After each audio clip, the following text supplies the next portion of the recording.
അവസാനം രക്ഷ തേടി വീണ വിജയൻ ക്ഷേത്രത്തിലേക്ക് എത്തുന്നു. ഇത്രയും കാലം ഈശ്വരനില്ല എന്ന് പറഞ്ഞുകൊണ്ട് നടന്നിരുന്നവരൊക്കെ ഈശ്വരനിൽ അഭയം പ്രാപിക്കുകയാണ്. സംസ്ഥാന രാഷ്ട്രീയത്തെ പിടിച്ചുകുലുക്കുന്ന വിവാദമായി CMR മാസപ്പടി കേസ് മാറിയിട്ട് കഴിഞ്ഞ കാലം കുറേയായി. എന്നാൽ താൻ ഒരിക്കലും പെടില്ല എന്ന് വിചാരിച്ചിരുന്ന മുഖ്യമന്ത്രി പിണറായി വിജയന്റെ മകൾ വീണ വിജയൻ ഇപ്പോൾ പ്രതിപ്പട്ടികയിലേക്ക് എത്തിയിരിക്കുന്നു.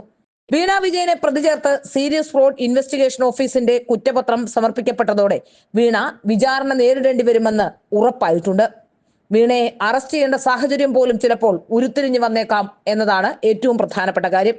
ജീവിതത്തിൽ ഒരു പ്രതിസന്ധി ഘട്ടം വന്നാൽ ഏത് നിരീശ്വരവാദിയും ദൈവത്തെ വിളിക്കും എന്ന് പറയുന്നത് പോലെ തന്നെയാണ് ഇപ്പോൾ കാര്യങ്ങൾ നടക്കുന്നത്. കെടികെട്ടിയ കമ്മ്യൂണിസ്റ്റായ പിണറായി വിജയന്റെ മകൾ വീണ വിജയനും ജീവിതത്തിൽ പ്രതിസന്ധി ഘട്ടം വന്നതോടെ വീണ്ടും ക്ഷേത്രത്തിലേക്ക് തന്നെ അഭയം പ്രാപിക്കുകയാണ്. SFIO കേസിൽ നിന്നും രക്ഷ തേടി വീണ വിജയൻ ക്ഷേത്രങ്ങളിൽ പോയി വലിയ പ്രാർത്ഥനയാണ് എന്നാണ് പുറത്തു വരുന്ന വിവരം. മധുരയിൽ പാർട്ടി കോൺഗ്രസ് നടക്കുന്ന വേദിയിൽ മുഖ്യമന്ത്രിക്കും ഭർത്താവ് മുഹമ്മദ് റിയാസിനുമൊപ്പം കുടുംബസമേതമാണ് ഇത്തവണ വീണ വിജയൻ എത്തിയത്.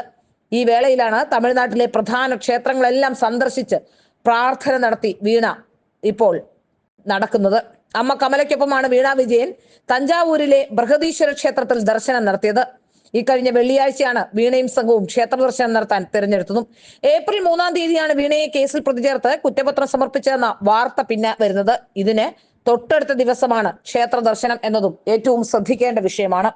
ഈ ക്ഷേത്ര ദർശനത്തിന്റെ വീഡിയോകളും ഇപ്പോൾ പുറത്തു വരുന്നുണ്ട്. തമിഴ്നാട്ടിൽ കാവേരി നദിയുടെ തീരത്ത് സ്ഥിതി ചെയ്യുന്ന തഞ്ചാവൂർ ജില്ലയിലാണ് ബൃഹദീശ്വര ക്ഷേത്രം. പെരിയ കോവിൽ എന്നും രാജരാജേശ്വരം കോവിൽ എന്നും ഇത് അറിയപ്പെടുന്നുണ്ട്.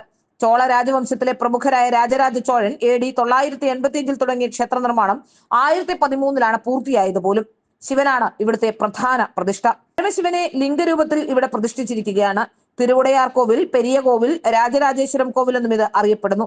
യുനെസ്കോയുടെ പൈതൃക പട്ടികയിലുള്ള ക്ഷേത്രവുമാണ് ഇവിടെ. ഈ ക്ഷേത്രത്തിന്റെ ശ്രീകോവിലെത്തിയാണ് വീണയും കമലയും പ്രാർത്ഥിച്ച് കുറിതൊട്ട് മടങ്ങിയത്.